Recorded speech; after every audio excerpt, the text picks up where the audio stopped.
우리나라 사회가 피고인의 어떤 인권만큼 피해자의 그리고 고소인의 인권을 존중해주고 있나? 그런 부분들도 좀 존중받았으면 좋겠다는 생각이 들어요.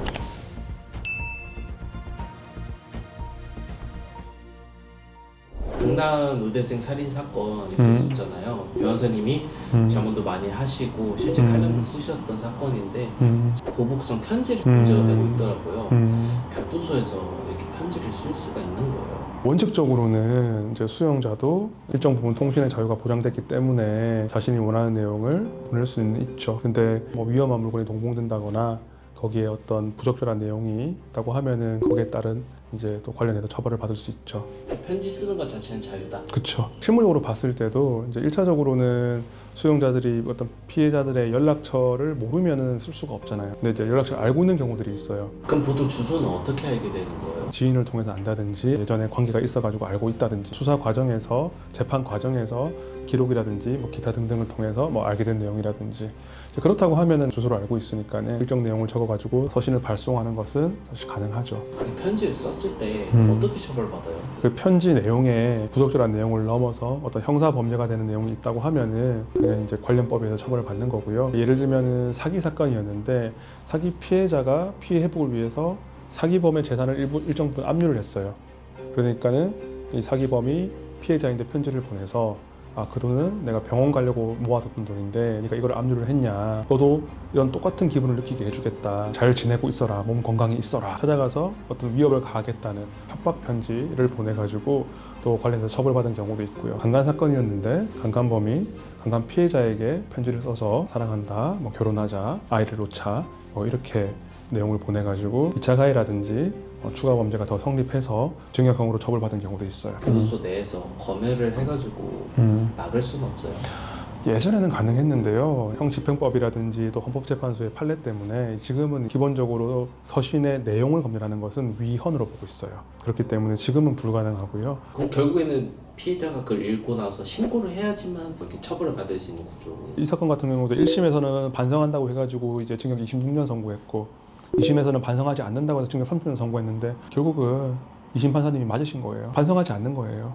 반성문을 쓴다고 반성하는 게 아니잖아요. 전혀 반성하지 않고 2차 가해를 한다든지 또 추가 범행을 예고한다든지 그런 것들은 정말 단호하게 정말 엄정하게 사실은 처벌해야죠. 보복범죄는 조금 더 강하게 기소하고 또 강하게 또 처벌하는 그런 어떤 실무 관행이 좀 성립이 돼서 2차 가해, 협박 이런 것들을 절대 할 수 없도록 그렇게 하는 어떤 사법적 분위기를 만드는 것도 사실 중요하죠. 잔혹한 형사범죄나 그런 보복성 우려가 있는 것들은 좀 막아야 되는 거 아닌가라는 생각이 드는데. 그러니까 뭐 사실 그런 논의가 있죠. 수용자들의 어떤 인권이라든지 기본권 보장의 측면에서 뭐 이런 것들을 허용해줘야 된다는 진영이 있고요. 수용자들이 그런 것들을 활용해서 뭐 2차 범죄로 나아간다든지 보복 범죄로 나아간다든지 이런 부분들을 예방하기 위해서라도 적절한 이제 개입은 필요하다라는 논의가 있는데 지금 2023년도인가 아마 국회에서 어떤 서신을 보냈을 때 그 피해자들이 서신을 받는 것을 거부하면은 그러면 아예 발송도 이제 할 수 없도록 하는 입법들이 지금 시도되고 있는데 아직까지 통과는 되지 않은 걸로 알고 있거든요. 되더라도 좀 실효성이 있을까요? 그러니까 사실 지금도 피해자가 교도소장인데 요청을 하면 교도소장이 이제 검토를 해가지고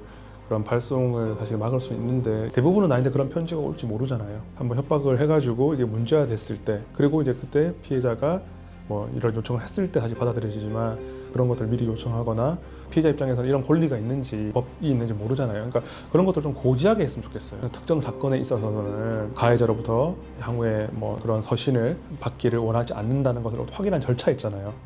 지금 뭐 그거 하나만 있어도 훨씬 더 피해자들이 뭐 2차 가해라든지 추가 범죄에 노출되는 것을 훨씬 더 예방할 수 있으니까 어떤 실형 선고를 할 때 뭐 재판부가 바로 확인할 수 있는 거잖아요. 선고를 하면서 뭐 이런 경우에는 수용자한테 연락을 받기 원하십니까? 원하지 않습니다라고 하면은 연락 금지 처분을 내린다든지 교도소에 이제 들어갈 때도 여러 가지 이제 수용 절차에서 이런 것들도 확인해서 피해자인데 이런 연락을 뭐 받기를 거부하냐라는 사람을 확인해서 피해자가 거부한다고 하면은 수용 기간 내에서도 그런 것을 발송하지 않도록 하는 조치를 할 수도 있고요. 시스템만 갖춰준다고 하면은 보복이라든지 2차 가해를 할 수 있는 것들은 예방할 수 있는 또 방법들은 있다고 생각해요. 또 다른 사건인데 N번방 조주빈 사건 아시죠? 블로그에서 자기 표창장을 올리고 블로그 게시 때문에 문제가 되고 있더라고요.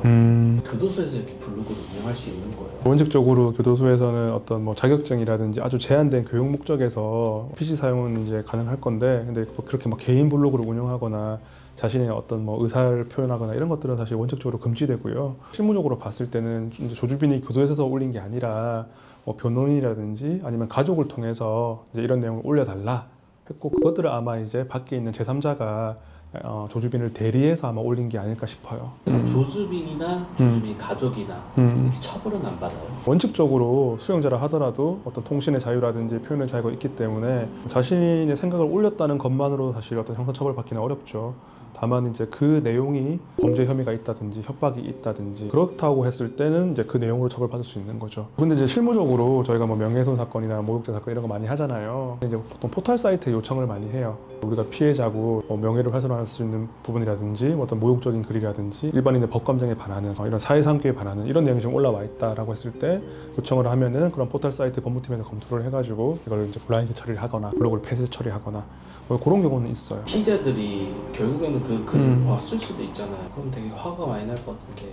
어떤 검열에 대해서 원칙적으로 사전 검열은 허용을 안 하는 시스템이에요. 그러니까 글을 올리기 전에 이것이 부적절한지를 과연 누가 판단할 것이며, 그럼 부적절하다고 했을 때 어떤 조치를 해야 될 것이며, 그리고 그런 어떤 게시라든지 또 비공개 결정은 누가 뭐 결정할 것이며, 이런 것들이 여러 가지가 문제가 될 수 있잖아요. 그러니까 게시, 공포하는 것까지는 1차적으로는 좀 허용을 하고, 그 후에 사후적으로 봐서 이런 것들이 문제된다고 하면은 적법한 조치를 하는 쪽으로, 사실 지금 전체적인 패러다임이나 시스템이 그렇게 구축돼 있어요. 지금까지 변호사님이 좀 이런 사건들 하시면서 느껴보셨을 때 좀 피해자들을 위한 법이나 제도 같은 게 좀 부족하거나 미흡하다고 느껴본 적은 없으세요? 우리나라의 어떤 형사법제 같은 경우에는 예전에 우리나라가 이제 그런 권력기관이라든지 사법기관이 상당히 강했잖아요. 그러다 보니까는 어떤 피고인의 인권이라든지 기본권을 상당히 보호하는 쪽으로 사실 이제 세팅이 됐고, 그때는 그게 맞았다고 봐요. 하지만 지금은 우리 사법체계도 많이 안정돼 있고, 근데 오히려 그러니까는 약간 역차별적으로 피해자들이나 어떤 고소인에 대한 어떤 기본적인 권리들, 이런 것들이 좀 많이 제약을 받고 있는 것이 아닐까. 저희가 사실 사기나 횡령이나 배임 이런 고소대리건을 정말 많이 하잖아요. 그런 사건 할 때마다 느끼는 지점이 정말 이렇게 피해자가 이 사건에 대해서 접근할 수 없고 이 사건의 정보를 확인하지 못한다 라는 부분이 제일 안타깝고 제일 속상해하시는 부분인 것 같아요. 그 가해자들은, 피의자, 피고인들은 재판으로 넘어가면은 헌법상 방어권이라든지 뭐 무기대등의 원칙상 그런 정보들을 다 공개해서 사실 확보할 수 있단 말이에요. 피해자가 이런 증거를 냈네, 피해자가 이런 말을 하고 있네, 이런 것들 다 확인할 수 있단 말이에요. 거기에 비해서 피해자들은 가해자가 거기에 대한 반박을 했을 때 그 반박의 내용을 알지를 못해요. 이 사건을 겪은 당사자는 이 피해자들이잖아요. 근데 기본적으로 봤을 때 형사 체계에서의 어떤 당사자는 공익의 대변자인 검사와 그리고 이 피고인이란 말이에요.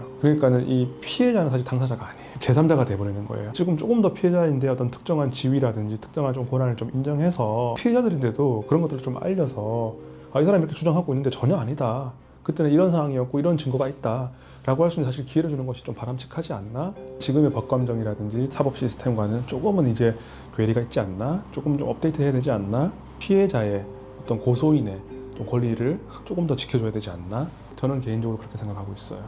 국민의 법감정이 더 중요한 건지가 좀 궁금한데. 입법을 하는 것들도 국민에게 그러한 권한을 위임받으신 분들이잖아요. 국회의원들이. 선거를 통해 가지고 우리가 뽑은 대표자에 의한 입법이기 때문에 사실 우리가 구속을 받는 거거든요. 근데 이제 그 입법이 국민들의 생각과 다를 수도 있는 거잖아요. 그랬을 때 어떻게 할 것이냐라는 문제인 거죠. 우리나라 사회가 피고인의 어떤 인권만큼 피해자의 그리고 고소인의 인권을 존중해주고 있나? 그런 부분들도 좀 존중받았으면 좋겠다는 생각이 들어요.